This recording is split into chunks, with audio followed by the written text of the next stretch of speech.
Hey pessoal, eu sou a Ali e sejam bem-vindos ao treino voiceover do dia 23 de setembro com o Hícaro. Eu montei o Hícaro porque a gente estava se preparando para a quarta etapa interna da Copa HS, que acontece de 4 a 5 vezes por ano aqui na Hípica, e eu ia competir com o Hícaro dessa vez, depois de ter sido eliminada com a Luckstar e depois de ter vencido com aquela pista incrível. Eu escolhi o Hícaro dessa vez e a gente começou a treinar para a prova. Na verdade, na prova anterior que eu fui com a Luckstar, eu queria ter ido com o Hícaro, até porque a gente tinha saído de uma vitória incrível, né? Mas eu fui com a Lucky porque muitos alunos tinham escolhido o Hícaro. E antes de mim. Então eu acabei meio que perdendo a oportunidade de ir com ele. Nessa quarta etapa, diferente dessa vez, eu consegui me colocar, porque aqui na época a gente que escolhe qual cavalo que a gente vai. Então eu consegui me colocar com o Hícaro antes dos outros alunos se colocarem. Então tinha vagas para mim com o Hícaro. Então, vocês sabem que com o Hícaro eu tenho muita dificuldade de colocar ele pra frente. Sempre tive, mas depois que o Hícaro foi pra escola com os alunos bem iniciantes, isso se tornou um problema um pouco maior, porque é aquilo que eu sempre falo, o cavalo aprende a última coisa que lhe é ensinado no dia. Então, para você retrabalhar o cavalo e fazer ele lembrar das coisas que ele sabe fazer, vai um tempo. Então, vocês vão ver que foi um tempo e foi um esforço hoje. A gente começa com o Hícaro ali mais molenguinha. Então a gente começa com ele assim, vocês conseguem ver, né? Cabeça alta, corpinho meio travado. Qual foi o objetivo, qual foi o ponto alto dessa aula? Nesse momento, meu professor dividiu a pista basicamente no meio. E a gente fez bastante alonga em curta. Alonga em curta é um exercício onde você vai reunir e avançar o cavalo, mas eu tenho que explicar para vocês como que funciona esse reunir e avançar. Não é sobre deixar o cavalo curto e lento. Quanto mais curto está o cavalo e impulsionado, mais força ele tem que fazer. Geralmente os cavalos não gostam disso, é difícil manter eles assim, mas é muito importante para eles porque quando você alonga, eles usam essa energia que você criou no curto. Então, como que você vai fazer esse alonga em curta? Na hora que você for encurtar, primeiro, isso em tudo, até em transição, a sua perna vai entrar no cavalo antes. Então, você vai começar com a pressão da perna e depois você vai começar a reuni-lo na rédea. Essa reunião é uma reunião de andamento.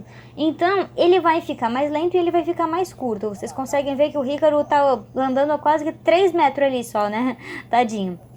E ali, você vai continuar com a perna, principalmente com a perna de dentro. Você vai continuar com a perna, mas a sua rédea não vai deixar o cavalo se alongar. Tanto em questão de corpo parte de cima, quanto em questão de corpo anteriores, né? Então o cavalo vai ficar naquele trotinho, naquele passinho ali curto. E o que tá acontecendo, né, quando você tá usando a perna desse jeito? Perna é geradora de energia. A energia que a gente cria na perna é jogada para trás, para os posteriores. Se essa energia não pode sair, né, pela frente, o cavalo não tá aberto, que é o que a gente fala, o cavalo vai acumulando essa energia embaixo de você, que é onde fica exatamente o centro de gravidade seu e dele, preferencialmente. E aí o cavalo ele vai ter um trote que o objetivo master, que a gente não vai ver aqui, não vai ver no salto, não vai ver eu fazendo, mas só um exemplo seria, por exemplo, um passage, um piaffe. Ali a gente tem reunião extrema e energia extrema. É basicamente isso que a gente busca. Quando a gente faz isso, o cavalo está com muita energia que a gente criou na perna.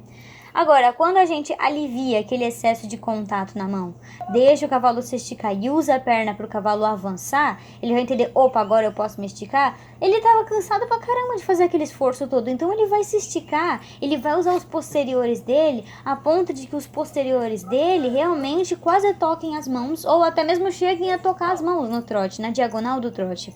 E quando o cavalo faz isso, significa que a gente tem um cavalo que, está usando os posteriores para se esticar, então ele está colocando os posteriores o mais na frente possível para se esticar, e outra que ele está com a coluna leve. Então é muito, muito bom. No galope é um pouco mais difícil, porque os cavalos frios de perna, como o Hícaro, vão ter a tendência de jogar o peso em direção às espáduas, que é o ombro de dentro, né? E não vão querer fazer esforço no galope. Tipo, pro Hícaro é mais fácil no trote do que no galope também, porque ele é um pouco preguiçoso, né? Então a gente começou com um galope médio.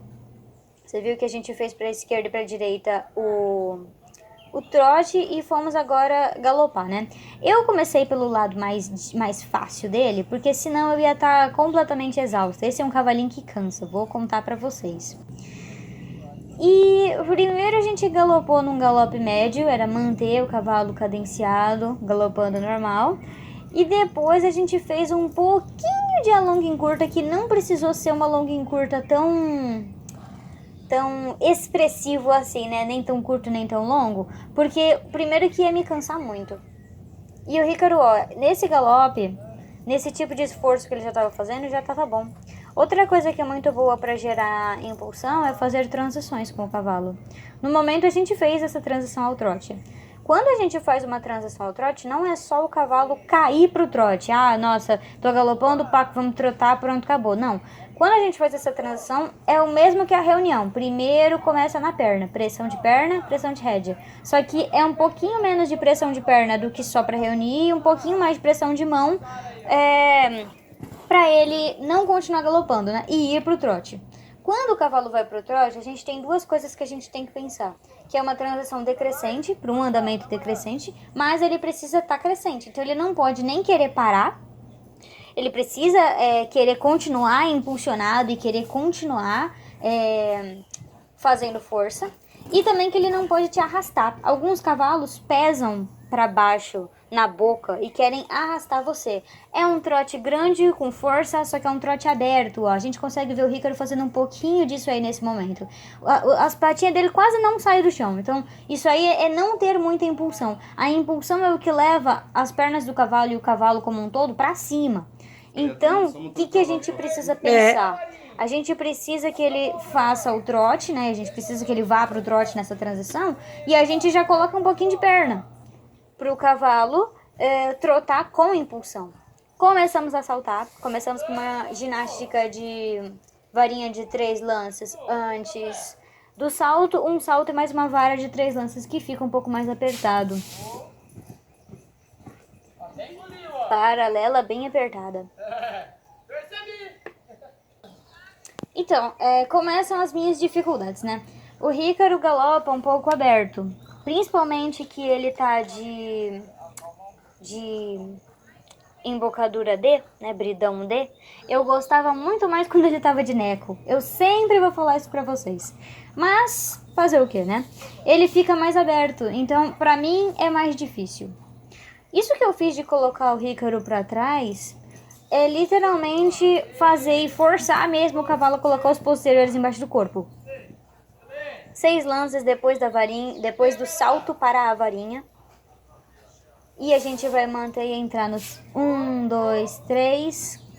1, 2, 3 lances desse saltinho. Foi bom, legal, foi bom. Mas continuando a explicação sobre colocar o cavalo embaixo, as pernas do cavalo embaixo do corpo. Quando eu forço ele a dar ré, ele instintivamente, de qualquer forma, vai ter que colocar os pés embaixo do corpo. 1, 2, 3, 4, 5, 6. Eu tava com muita dificuldade de colocar 5 lanças com o Ricardo. E isso me deixou triste porque é uma coisa que eu fazia com muita facilidade lá em 2019. Senta na cela, olha, continua, não põe mão que tá pronto, não põe mão que tá pronto. Avança, avança. 1, 2, 3, 4, 5. E aí a minha insegurança falou mais alto. Isso. O resto do percurso foi bem tranquilo. Naquele momento que o Ricardo deu aqueles mini corcovos, pra mim isso é maravilhoso. Se o cavalo tá fazendo força suficiente pra ir pra cima, perfeito, temos impulsão.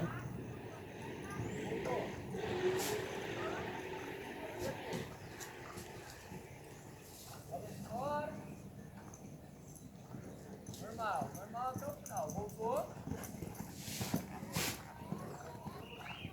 Os 6 lances não saíram nessa varinha.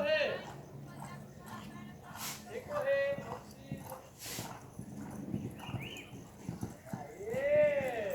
O duplo foi excelente. Talvez o meu ponto alto nesse treino foi esse duplo. Eu queria muito ter feito a linha de 6 lances mais uma vez, mas a gente acabou não fazendo. A linha de 5 lances, digo. Eu queria muito ter refeito ela, porque foi uma entrada muito embaixo e também foi uma saída longa, que teria sido um salto lindo se eu tivesse acompanhado melhor, né? Mas tudo bem. Nos próximos treinos, vocês vão reparar que eu melhorei muito isso com o Hícaro. Foi um processo. Eu tinha ficado um pouquinho afastada dos treinos com ele, montando bastante o Fantástico, que são cavalos completamente opostos. Então eu tive bastante dificuldade com ele. Bom, pessoal, esse foi nosso vídeo de hoje. Eu espero muito, muito, muito que vocês tenham gostado. E se você gostou, deixa seu like, se inscreve no canal se você ainda não for inscrito, porque vai ajudar muito o canal. Compartilha esse vídeo com alguém que monta cavalo. Pode ser que essa pessoa ouça nesse vídeo alguma dica útil ou goste de ver eu montando e falando sobre a minha equitação. Um beijo pra todo mundo, até o próximo vídeo e tchau, pessoal!